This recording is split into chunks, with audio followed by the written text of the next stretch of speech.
Have you ever heard that to be successful, you need to plan out every minute of your day? It sounds logical, right? But what if I told you that doing so could be ruining your productivity and leaving you more stressed than ever? Yes, contrary to what many productivity gurus claim, planning every moment can actually be a trap. You end up sacrificing what truly matters, your creativity, your well-being, and the genuine freedom to enjoy the present moment. Who said all your time needs to be so meticulously organized that there's no room left for the unexpected? Think about it, you're not a robot programmed to complete tasks without rest or inspiration. Life is full of nuances, and the best moments often happen when we least expect them, when we have the freedom to change the course of the day, to improvise. When you cram your schedule with deadlines and timings, you're actually closing the door to these spontaneous opportunities. Instead of becoming more productive, you become a prisoner of your own planning. There is another way to live your time, one that doesn't involve endless to-do lists and constant reminders. Are you ready to discover how to manage your time in a way that values both productivity and peace of mind? Let's explore what it means to live with purpose, without the chains of inflexible schedules. Because maybe, just maybe, the secret to productivity is leaving some space for the unpredictable. Let's dive in together. Understanding the role of time management. Time management may seem like a simple concept to many, but for people with ADHD, it's a real puzzle, a piece that never seems to fit. While most people struggle with occasional disorganization, about 98% of individuals with ADHD face chronic difficulties managing their time, much higher than the general population's 8%. And it's not just about setting an alarm or making task lists. For them, time often feels like a distorted entity, elusive like trying to hold water in your hands. Understanding this is already half the journey. It requires reshaping how we perceive and deal with the clock. This is where an interesting term comes in, time blindness.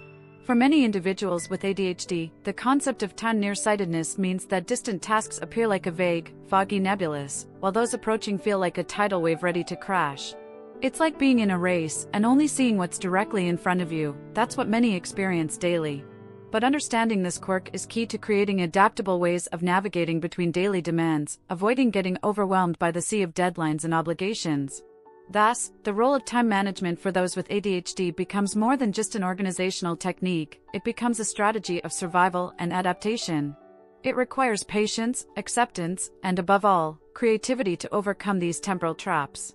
It can be helpful to start with small adjustments, such as using visual alarms for routine tasks, opting for large calendars where all dates are visible, and trying shorter focus intervals. We will discuss more ways to adjust this relationship with time, but perhaps instead of fighting the clock, we can discover new ways to navigate it. Rethinking scheduling. Most of us are accustomed to following the Western concept of chronos, chronological time, where every minute and second is rigidly organized into a sequence of events. However, for people with ADHD, this approach can be quite oppressive. They often do better following the concept of kairos, the time of opportunity, where actions are taken when the moment feels right, guided by a sense of readiness or inspiration. So, instead of sticking to a strict schedule, maybe it's better to think about the best time to do a specific task, trusting more in intuition and less in the ticking of the clock. An interesting approach is to prioritize tasks based on their importance or sequence rather than sticking to rigid timings. Imagine you have 3 important tasks to accomplish in a day, but no specific time set. Instead of scheduling them at 10 a.m., 12 p.m., and 2 p.m., try thinking first, I'll do task X, then Y, and finish with Z. This helps alleviate the pressure caused by the constant ticking clock and creates a greater sense of control over what needs to be done. It's a more flexible strategy that adapts to the rhythm of someone with ADHD, allowing them to feel a sense of progress with each completed step. When it comes to scheduling, freedom must also coexist with some level of structure. Imagine a musician improvising on stage. They follow some basic rules, but create melodies as they feel inspired. In the same way, those who struggle with rigid schedules can find value in setting large blocks of time for significant activities without specifying each minute. Reserve a creative morning where anything related to creation can happen, and an organizational afternoon for practical tasks.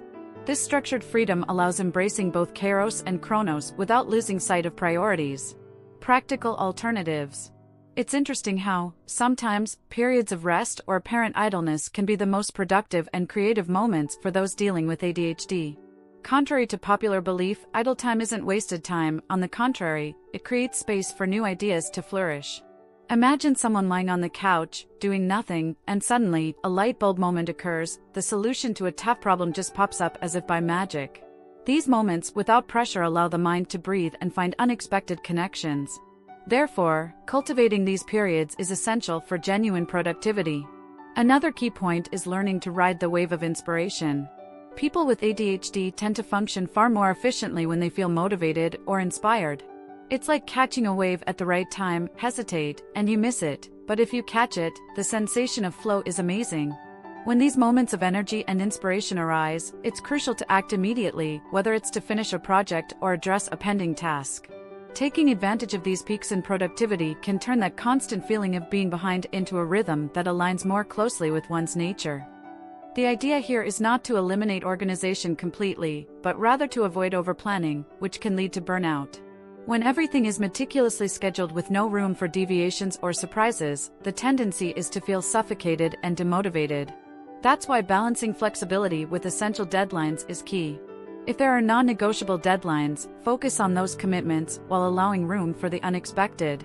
The secret lies in finding a healthy balance between what needs to be done and the freedom to do something unplanned. Balancing structure and freedom. Creativity and freedom go hand in hand, especially for those with ADHD.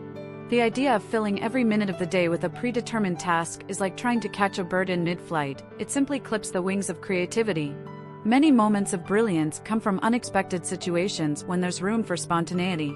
That's why it's crucial to reserve time slots, without specific commitments, allowing the mind to wander and create.